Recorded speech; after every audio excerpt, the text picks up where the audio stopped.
Shalom, Sobat Muda-Mudi Kristen yang dikasihi di dalam Tuhan kita Yesus Kristus. Semoga kita semua dalam keadaan yang sehat. Sobat Muda-Mudi Kristen, pecinta film Hollywood pasti pernah nonton film yang satu ini, The Day After Tomorrow, di mana film yang tahun 2004 dengan durasi 123 menit ini bercerita tentang seorang profesor bernama Jack Hall. Ia menyadari bahwa dampak dari pemanasan global itu bisa mengubah planet bumi menjadi kejaman es. Nah, film ini sangat menjadi favorit bagi pecinta film-film Hollywood. Nah, lalu apa hubungannya dengan renungan kita kali ini?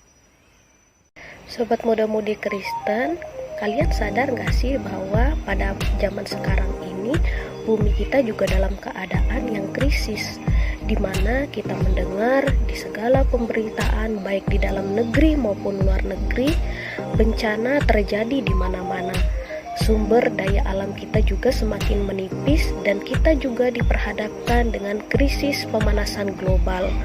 Nah, pada saat ini, melalui renungan ini, saya ingin mengajak kita semua sebagai generasi muda-mudi, terutama generasi muda-mudi Kristen, untuk mengambil bagian dalam pelestarian lingkungan. Tapi ada pertanyaan, kenapa kita sebagai muda-mudi Kristen harus ikut terlibat di dalam pelestarian lingkungan? Sedangkan sekarang ini kita sudah punya yang namanya Dinas Kehutanan, sudah ada lembaga-lembaga pelestarian lingkungan yang dibentuk, dan juga banyak organisasi-organisasi pelestarian lingkungan lainnya yang dibentuk untuk menangani hal tersebut. Terus apa peran dan bagian kita sebagai pemuda-pemudi Kristen di dalam pelestarian lingkungan tersebut?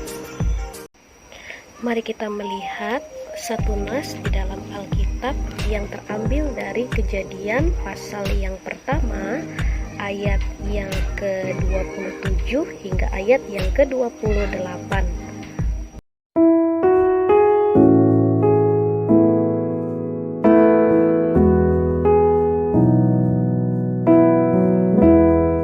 Sobat muda-mudi Kristen yang dikasihi di dalam Tuhan kita Yesus Kristus, sedari manusia diciptakan, Tuhan telah menjadikan kita sebagai mandataris Allah. Apa yang dimaksud dengan mandataris Allah? Di mana manusia telah diberikan mandat yang mulia oleh Tuhan untuk melanjutkan, mengelola, dan menjaga ciptaan yang ada di muka bumi ini. Ini semua adalah bagian dari tanggung jawab kita sebagai manusia, sebagai makhluk yang diciptakan Tuhan serupa dan segambar dengan Allah.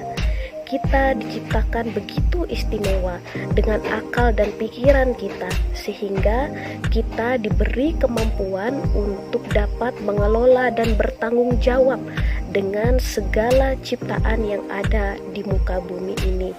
Nah, rekan muda-mudi Kristen yang dikasihi di dalam Tuhan kita Yesus Kristus, kesimpulan dari nas ini adalah bahwa setiap manusia tanpa terkecuali, baik itu muda, baik itu yang tua, kecil maupun yang dewasa, kita semua mempunyai tanggung jawab yang sama untuk menjaga alam kita, untuk menjaga lingkungan kita, dan menjamin kelestariannya untuk masa depan kita manusia bersama.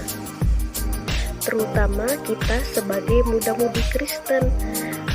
Masa muda adalah masa-masa keemasan di mana manusia menjadi sangat produktif. Manusia berkarya di waktu masa mudanya. Maka dari itulah disinilah peran penting dari pemuda-pemudi, terutama muda-mudi Kristen, untuk mengambil bagian dalam pelestarian lingkungan kita. Nah, apa yang bisa kita lakukan sebagai muda-mudi Kristen untuk mengambil bagian dalam pelestarian lingkungan tersebut? Kita dapat memulai dari hal-hal yang sederhana yang diajarkan sedari kita kecil, yaitu dengan membuang sampah pada tempatnya.